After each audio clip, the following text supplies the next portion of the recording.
and 35% wool and similar textiles. But considering what it's made of, the weight of the tapestry is quite a staggering statistic. Just over 400 kilograms that tapestry there weighs. And so cotton and wool obviously adds up to a fair bit. I'm not too sure if you're up on your artists at all. Some oil painting by Arthur Boyd originally. He was Australian of the Year in 1995, I think it was. Within Arthur Boyd's picture here, there is actually two features which I want to point out for you. A tree trunk just to your right of centre, and follow it up towards the ceiling. When you're about 1 metre short of the ceiling, you want to stop and look behind that tree trunk, where you find a small white bird. Has its wings partially spread out, and it's poking its head out at you between the branches, I suppose you could say. Now you have there a sulphur-crested cockatoo. Now it's a native bird, so it's nothing too rare to find in the forests, I suppose. But feature number 2, which is not far from it, this is the one that is the important feature to the Parliament itself. From the cockatoo, it's not far away. You want to go about a metre to the left of the cockatoo, where you'll find a reddish-brown tree trunk, I suppose you could call it. On that tree, just slightly higher than the level of the cockatoo, you'll find a small red teardrop shape, is how I describe it. It has a white silhouette. Where I usually start pointing out features in this room is the big chair down at the head of the house. Now that chair is reserved for the Speaker of the House of Representatives, the Speaker being one out of 148 elected members out here on the floor. Now, how do they decide who's going to be the Speaker? Well, they have their own private election.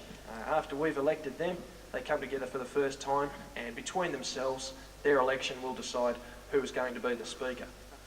Now, what this means is the Speaker is faced with a very busy schedule.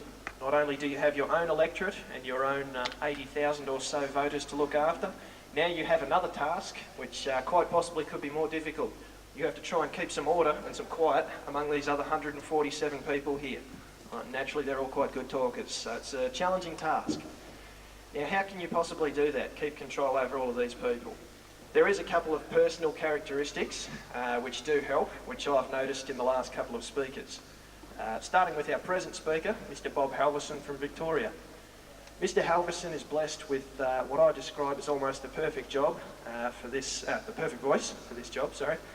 His voice, very booming, deep, intimidating would probably be another word for it. When he roars at this house, there's no mistaking the fact that he wants some quiet, and there's no chance at all that you won't hear him. So his voice is something you can fear.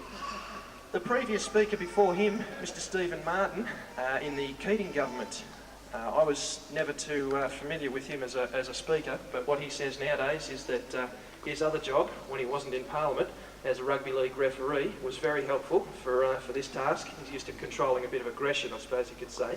So that was something he thought was quite helpful for the position. But one power that is given to the Speaker, no matter who it is the powers of expulsion. And this helps to keep the members in line quite well, actually. Now what this means is, if you disobey the orders of the Speaker, such as sit down, stop interrupting, you do run the risk of being removed from the House, and your minimum penalty will be 24 hours. The specific problem is BBC television. So if you are removed while the cameras are rolling and there's a few 100,000 people watching, any tantrum you throw tends to heighten the embarrassment a little bit on the television, of course. So you try and stay in the best books of the Speaker and stay in the chamber in general. Not politicians, however. We don't elect them. They're senior public servants, but their specialty is that they're familiar with all of the rules there is in total. Anything that the Speaker misses or is unsure of, you can just consult the clerks and they know which way to rule and will let you know straight away. So the Parliament keeps running. 1, 2 and 3, always open while the Parliament isn't sitting. So you have that option. You also have the option of the TV at home. If you do want to watch a bit of proceedings, I'll just give you a rough seating guide to let you know who sits where, so you'll have a rough idea what you're looking at. Out of that main table, you have 2 chairs on either side. And starting on the far side, firstly, the chair to your right on that side of the table is for the Prime Minister, Mr. John Howard, and directly opposite him, as you expect, on our side of the table, the Leader of the Opposition, Mr. Kim Beazley. So this means you find the government sitting behind their leader over on the far side of the floor. This government holds a very strong majority. Out of the 148 members here, they have 94 of them. And there is a little problem with that, 94 members. Just to be specific with you, from the back door there, you'll notice there's a nice break down the centre of the seats, or a little corridor, which splits up the House into two. Now the purpose of that, in previous governments at least, it would divide the House perfectly between government and opposition. But 94 members simply don't fit on one half of this floor, is the little problem we've had. Right? We've never had a government this big.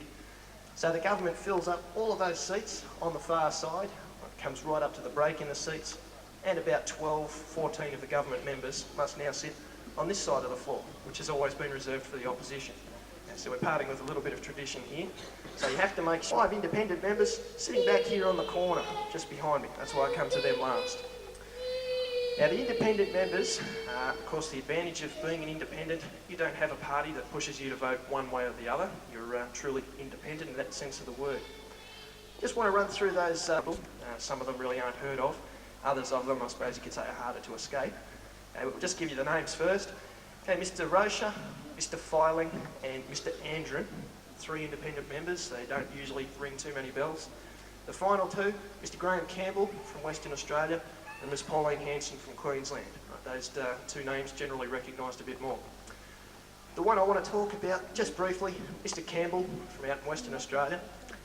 His seat, his electorate, is known as Kalgoorlie, and he has the biggest electorate by far of any of the members here.